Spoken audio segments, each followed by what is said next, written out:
Ngibingelele kuwe mlaleli, ngiyathemba ukuthi-ke uyaphila-ke. Mina-ke nje ngizocela kuwe-ke laphana-ke ukuthi-ke mawukuthi-ke usamusha kulona-ke ikhasi-ke leli-ke, noma-ke ukuthi-ke uyaqala ungena kulona-ke leli khasi-ke leli-ke, wenze nje ukulungele-ke laphana-ke ungixhase.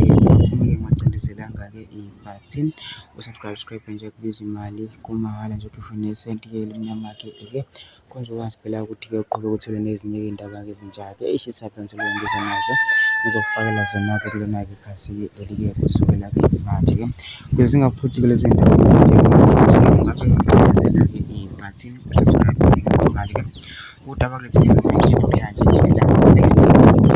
indaba-ke eshisa-ke laphana-ke ey'ngenayo-ke zithi-ke ushubile ngempela-ke laphana-ke eNanda-ke, kubikwa ukuthi-ke ushubile eNanda, umphakathi waseMawoti uvale yonke into, uthi usukhathele ukuthi indawo yawo iphenduke isidleke sezigebengu, kufa abantu usuku nosuku.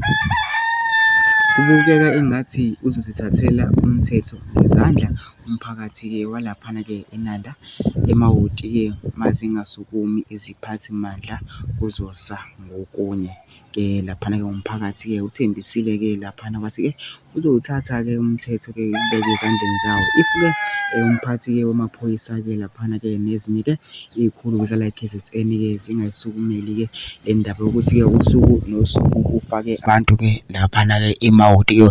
Iy'thombe-ke zikhona-ke la mphakathi waseMawoti-ke impela-ke waseNanda-ke laphana ubuqoqene-ke impela-ke bubuningi-ke uvale-ke umgwaqo-ke laphana-ke. Sekulindeleke ukuthi-ke kuzwakale-ke impendulo-ke yawo-ke laphana-ke umphathi wamaphoyisa-ke ney'khulu-ke zalaphana-ke e-KZN. Kodwa ngizocela kuwe nje okwamanje ukuthi comment section fusha uvo lwakho ukuthi na ucabangani ngalo-ke udaba-ke lolu-ke osenze kulungile nje ungixhase, ungaphumi ungacindezelanga-ke i-button usubscribe nje, akubizi imali kumahhala nje, ukhishwe nesenti-ke elimnyama-ke lini kwenza ukwazi phela ukuthi-ke uqhubeke uthole nezinye iy'ndaba-ke ezintsha ngizobe ngikufakela zona kulona-ke ikhasi-ke leli kusukela-ke manje.